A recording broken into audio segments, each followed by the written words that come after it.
Hello friends, मी आज आषाढी एकादशी निमित्त तुम्हाला वरीचा भात आणि शेंगदाणे खोबऱ्याची चटणी दाखवणार आहे. त्याच्यासाठी लागणारं साहित्य इथे मी ठेवलेलं आहे आणि 2 वाट्या तांदूळ आहेत. हे त्याच्यासाठी मी इथं 4 वाट्या पाणी गरम करत ठेवते. आपण बरोबर प्रमाण घेतलं ना की भात पण छान होतो. तांदूळ मी ते धुवून घेतलेले आहेत.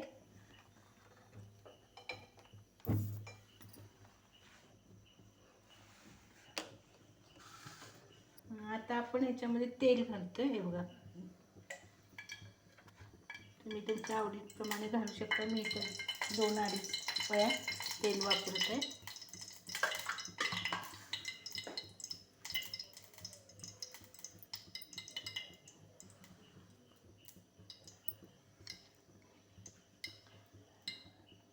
एकच मिरचीचं अर्धी मिरची टाकते. आम्ही मी जिरं खात नाही, त्यामुळे मी जिरं वापरत नाही आहे. तुम्हाला आवडत असेल तर तुम्ही जिरं घालू शकता.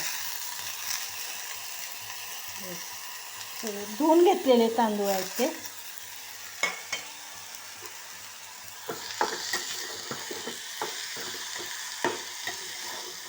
आपण ह्याला आता छान भाजून घेऊया. आपण जसं मसाले भात करतो त्यावेळी भाजतो ना, त्याप्रमाणे हे छान भाजून घ्यायचं.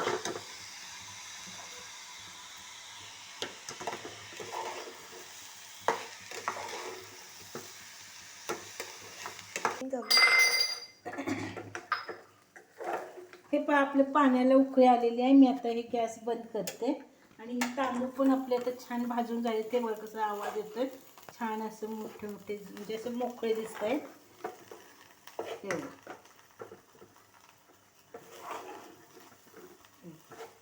आता मी ह्याच्यामध्ये पाणी ओतते.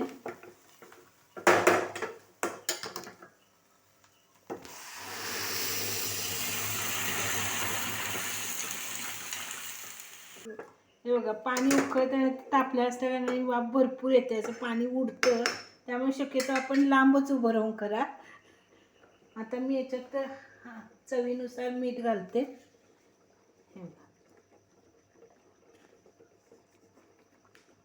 आता आपण गॅस कमी केलेला आहे. मी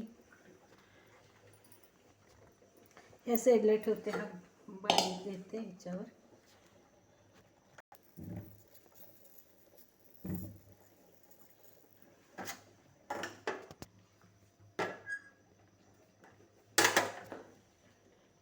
कमी गॅस करायचा आणि शिजू द्यायचं त्याला. आता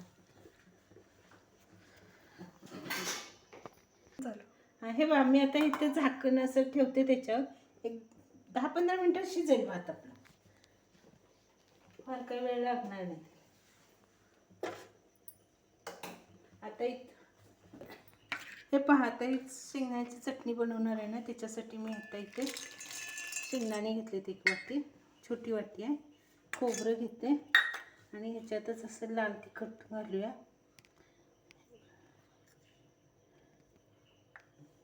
आणि हे आता मी मिक्सरला बारीक करून घेते.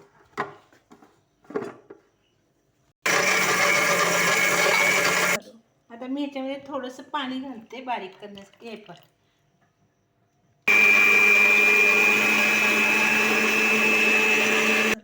हे पहा, इथं आपली आता ही चटणी पण अशी बारीक करून झालेली आहे. आणि इथं आपला भात पण हे बघा असं. आता मी ती चटणी फोडणी टाकणार आहे. ते हे बघा, चटणी बारीक करून आपला भात पण तयार झालेला आहे. शिजलाय कसा छान असा मऊसूत. हे बघा, भात पण तयार आहे. आता हा मी आता गॅस हे पाहता, आपण इथं चटणी बनवणार आहोत. ती वाटून घेतलं होतं ना, त्याची आता मी इथं चटणी बनवते.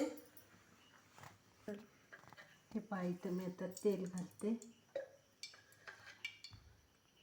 आपला भात झालेला आहे. मी आता गॅस बंद करते. 5 मिनिटात, तसं 5-10 मिनिटं लागतात, जास्त काही वेळ लागत नाही आहे. त्यामुळे आता आमटी फोडणी घालते.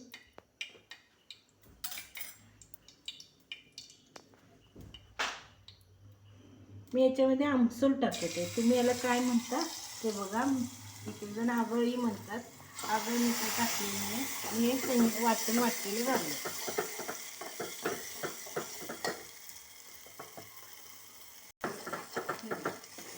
याच्यात ना शेंगदाण्याचं वाटण, शेंगदाणं खोबरं वाटलं होते ते घातले.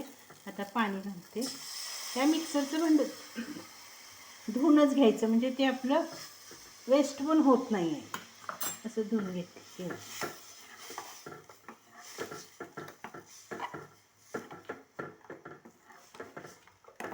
छान असं मिक्स करून घेऊया. गाठी सगळ्या फोडून घेऊया त्याच्यामध्ये.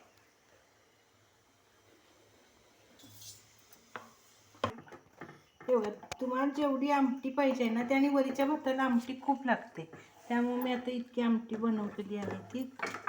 एवढा असं एवढं. आता आपण चवीनुसार त्याच्यामध्ये मीठ घालूया. आता एक उकळी आली की झालं. पण अशी हलवत राहायची हां, नाहीतर ती ओतू जाते. मग शेंगदाणे खोबरं असल्या कारणाने ओतू येते. त्यामुळे सारखं असं गोल गोल गोल फिरवत राहायचं. हे बघा झालं असं. जर आपण असं सारखं असं हलवत राहिलं ना की उशीर लागतो उकळी यायला. ते बघा आता आली आहे आपली उकळी.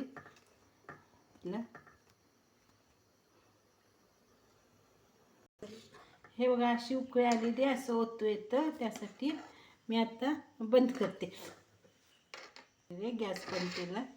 आता आपण चला आपलं वरीचा भात, शेंगदाण्या खोबऱ्याची चटणी, अशी म्हणजे चटणी म्हणा, आमटी म्हणा, तयार झालेली आहे.